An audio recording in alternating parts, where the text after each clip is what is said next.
Absolutely unbelievable the amount of construction that is taking place out here in Desert Hot Springs, California. I'm at a project called Skyborn. They just got approved by the city to build another 468 homes out here. These homes right now are starting at around $390,000 and they're going to about $450,000. And another 468 are on the way.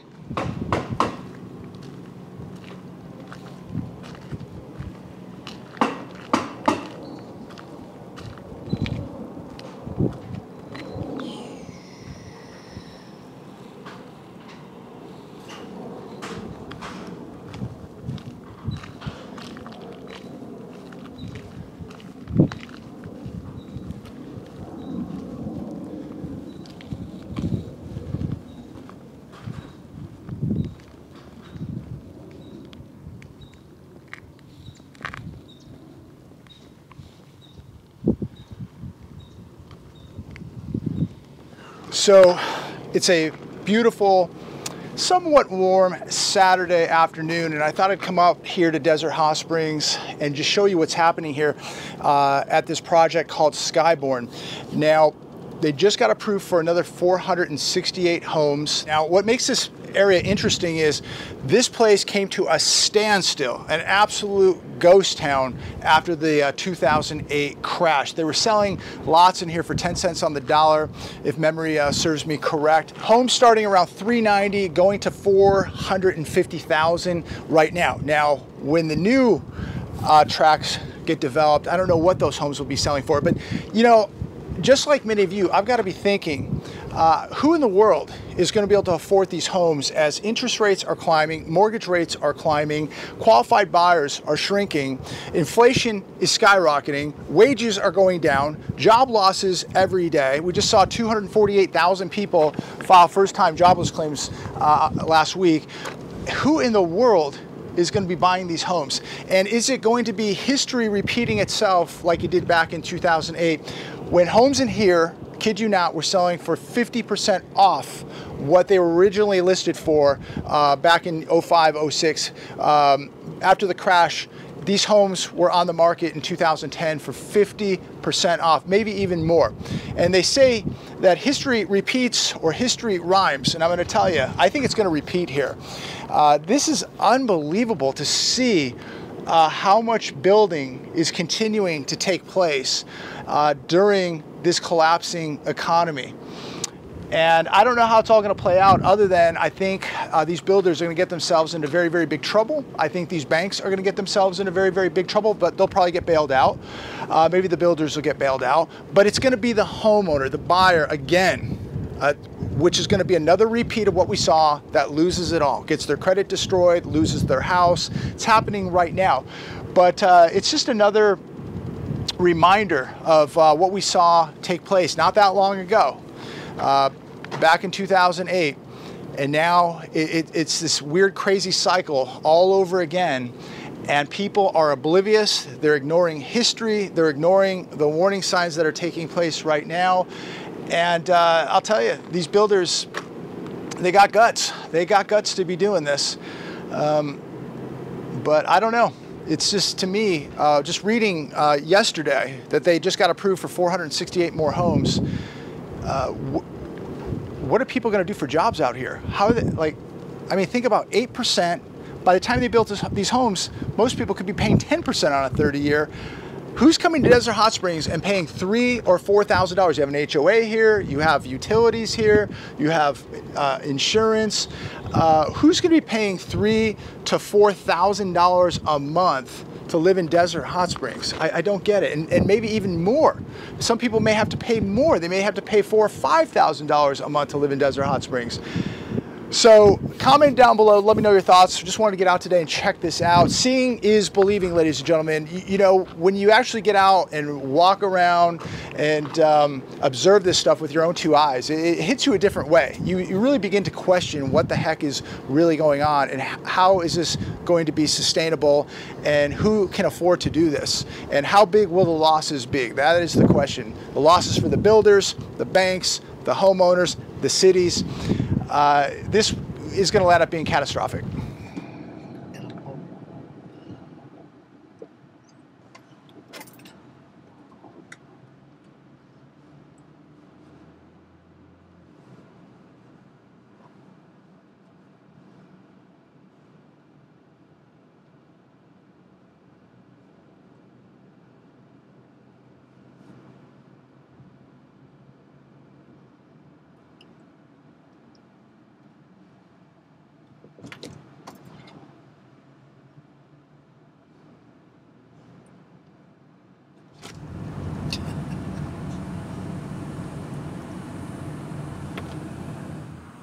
So this is where I'm assuming the new homes will go, on this side of the wall. So there's Skyborn there. And to clarify, this is a Lennar project, not D.R. Horton. This is Lennar. And this is the first phase over here. And this is where the second phase, or whatever phase they're on right now, this is where the other 468 homes appears to be going. Got the wall around here, so this is where the rest of the homes will be built, over here. So before I leave Skyborn today, I jotted down a few notes. I was reading some articles and just some points of interest that I jotted down here while all this is going on, while this lunacy is going on, and while people are going to get themselves really in a very tight mess here. Many already have, but low interest rates, courtesy of the Federal Reserve balance sheet expansion, made people think they could borrow more money than they really could. People and businesses are going to be in very, very big trouble here. Many already are, but they've dug themselves into a very, very deep hole. In fact, they've dug themselves into a grave and they're not going to get out. We're going to see people lose it all. We're going to see businesses shutter forever, lose it all. It's coming because they bought in to the cheap, easy money they thought was free and that would flow forever, and now it is not. Now, the price of credit increases and debt servicing costs are increasing, and this is going to put a huge strain on literally every business across the sector, unless they have a good cash flow, unless they put cash away and have capital. But too many businesses, too many people depended on cheap, easy money, and they're going to pay the price here, ladies and gentlemen. Borrowers, including individuals, businesses, and governments, now must direct a greater share of their capital into servicing their debt. And they're going to have to service debt now that is much higher than it was a year ago. And think about how many people have capital now to even service their debt. They're broke. They're tapping into retirements. They've tapped out their savings. They're in very, very big trouble. And so we're going to see more and more problems. Now, for some, this is going to be a big deal. They've been paying their bills. They haven't been borrowing money. They've been putting capital away. They've been saving cash. But for others who bought in and took the bait of the cheap, easy Fed money, it's going to be a major, major problem.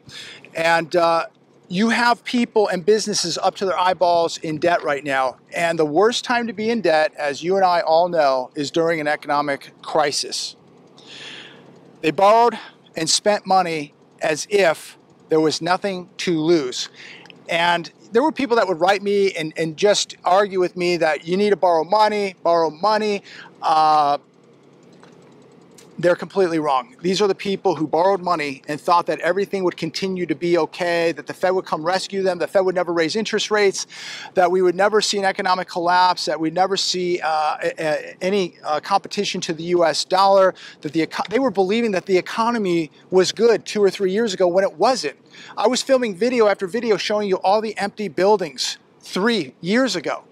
We already knew that retail was in trouble. Remember the term retail apocalypse? That's nothing new. That came out years ago. So before the health crisis, there was already big trouble, and yet people were saying, oh, no, you need to borrow money. It's cheap. Take the money. It's cheap. Take it. And now they're going to find out that it wasn't so cheap, that there's a big price to pay here, ladies and gentlemen. And the bills are coming due at the worst possible time. And the people who took the bait, who took the cheap, easy, free money, and found out it wasn't free and it has to be paid back, and now they're going to have to service their debt while rates are going up and business is slowing and inflation is going up. This is going to be catastrophic for so many people and businesses, ladies and gentlemen. I watched a quick video today. Chris Cohn, kind of a real estate guru type guy. He made a couple really good points here. And he said this, $1 million in 1993 today is $2.07 million. So $2,070,000 today. That's what $1 million was back in 1993. Inflation in 5 years is probably going to devalue half of everyone's money. Your 401ks, your IRAs, etc., your savings. It's going to devalue half your money in the next 5 years. We talk about working harder, working 2-3 jobs. That may not be enough. We're coming to a time now where we have to think about working smarter, not just harder. Working harder and smarter is probably the best combination. But people are working harder and harder. They're working 2, 3, even 4 jobs, and they're barely getting ahead. So people are going to have to figure something out. And most people I don't think, are going to have the skill set or the ability to work their way out of this. I don't think, there's enough hours in the day or there's enough jobs out there for people to work to get themselves out of it. So you can work as hard as you want, but as inflation is ravaging through the economy, as the dollar buys less, as prices are going up, as opportunity is shrinking, I don't know. I don't have the answer. I think I would have to go back to what I say. Get as many skill sets as you can. I think that's working smart and having the ability to have different options because you have different skill sets to apply to a collapsing economy. The more you know how to do, the smarter you are, the more skills you have, the better your chance of survival. The people that just know how to press a button on a computer in a cubicle all day and that's all they know how to do, they're in big trouble. From 2002 to 2022, salaries increased 27%. While homes, the price of a home increased 148%. How in the world does the average consumer keep up with these prices? Average person drives a $60,000 car and has a $50,000 salary. That's a problem right there too. That's not working smart, right? You're driving a $60,000 car, making $50,000 a year, and you have $100,000 in student loan debt. That's where brains matter. That's where you've got to start thinking smart. Think about, if you're thinking about going to school and getting a degree that may be worthless, think about it. Is it worth $60,000, $80,000, or $100,000 to come out of college with all this debt and not have a job and this degree be completely worthless? Maybe invest that money in yourself, learn a trade, learn different skills. You're going to need them. 61% of Americans living paycheck to paycheck. I've seen that number as high as 70%. Working more side hustles, as I said, may not be enough. Working harder may not be enough. We have a lot of financial idiots out there that just say, just work harder, put more money away, and everything's going to be okay. Have a can of beans and have some bottled water, and you're going to be okay.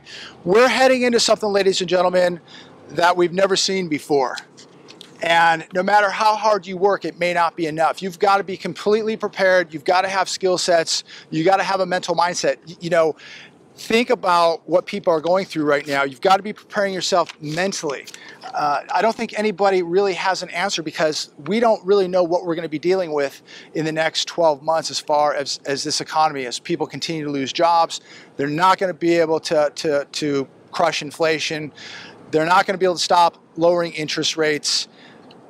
They're not going to be able to stop what's coming, ladies and gentlemen. When you print this amount of money, it doesn't matter how hard you work or how smart you are. Pain is going to be felt. So get in the mental mindset. Get in.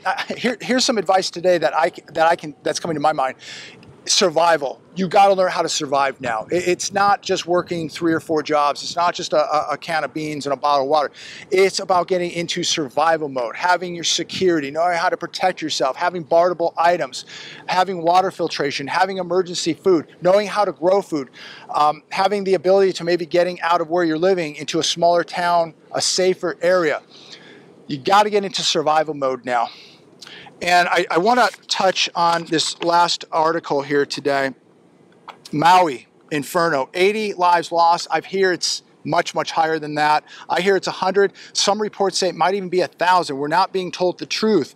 Homes being destroyed. Second deadliest U.S. fire. Think about that. Second deadliest U.S. fire, and it's in Hawaii. I watched a interview today on the news, and a young man was begging for donations, begging for help, and it drives me nuts. The so-called wealthiest nation on planet Earth sending billions upon billions of dollars overseas to Eastern Europe, yet Hawaii is on fire. People are dead. People are starving. Water now is contaminated. People don't have anywhere to sleep. There's looting going on. Why in the world are we not over there right now writing a check for $5 billion, $10 billion, whatever? Why are they suffering while we're sending hundreds of billions of dollars overseas? This makes me absolutely sick to my stomach. Why is this not gaining more news? Why are our politicians not over there doing something right now? Why are they not over there with checks, blank checks, to give Hawaii what they need right now? Why is the National Guard not over there? This is absolute insanity, what we're watching take place. One of my very, very, very good friends is over right now in Hawaii. He's in Lahaina. I believe it's Lahaina. He says it's done. It looks like multiple bombs have gone off. It is done. He says it looks like a complete war zone. They have no power, no water, limited food. He's getting out of there. He's getting to another part of the island, and he's hoping to be on a plane here back on Wednesday. But he's going to be there till Wednesday. He says it looks unbelievable. It's unrecognizable. And he said he just cannot believe what is going on. So while we're sending money everywhere across the world, why are we not over there helping these people out right now? So coming to you from Desert Hot Springs, California, right here, the beautiful Skyborn. This place looked like a bomb went off on it back in 2008 when a literal financial bomb went off here. And yet here we are again, repeating history, history rhyming. Another near 500 homes gonna go up right over those walls right there. And they just got approval, and they're building homes in here right now. The city of Desert Hot Springs, I think, has got 300 to 600, I don't remember the number, 300 to 600 homes under construction right now in the city. The city has been bankrupt multiple times, and it got absolutely annihilated after the 2008 crash. And here we go. It just doesn't, you can't make this stuff up. They're building all these homes, and you and I all know that the economy's collapsing, mortgage rates are skyrocketing. There are fewer and fewer people who are going to qualify for a mortgage. And what do? They just keep building homes, oblivious to the warning signs, ignoring reality. And look, I hope they sell all the homes. I hope all these people have jobs. I hope they can all afford $3,000 and $4,000 and $5,000 a month mortgages. I just don't see how this is reality. I don't see how it's sustainable. When you look at the average income of this area and the prices of these homes, and now mortgage rates at 7.41% and climbing. So I don't know. We'll see if Lennar gets stuck with a lot of homes or a lot of lots or a lot of slabs like they did last time. I don't know if it was Lennar here last time or if it was D.R. Horton here who was last time, but I do remember that a lot of the lots in here were sold at 10 cents on the dollar after the financial crash. This whole area got absolutely devastated, from new homes to resales, absolutely devastated. The city paid a huge price here. And now what's keeping Desert Hot Springs on life support is the weed business out here. So it's brought in some new life. But when you go to the downtown here, it's completely, half the businesses are gone. They're for lease, empty buildings everywhere. But they're building new homes at $390,000 to $450,000. So comment down below. It's a beautiful Saturday. I don't want to go on and rant this whole day, but I just wanted to take a few minutes and share this with you. Comment down below. Love to know your thoughts. Are they going to sell all these homes? Are there going to be 463 or 68 buyers for these homes? Are they going to be paying? What are they going to be paying by then? 9, 10% for a 30-year? Do you really believe that we're going back to 3%? Do you believe inflation is going back to 2%? I don't believe any of this. What I do believe is we're going to see more job losses, interest rates going up, mortgage rates going up, car repossessions going up, the cost of service debt going up. Everything's going up, ladies and gentlemen, while your paychecks go down, while your opportunity goes down, while your cost of living goes up. Have a great day. God bless. Talk to all of you soon.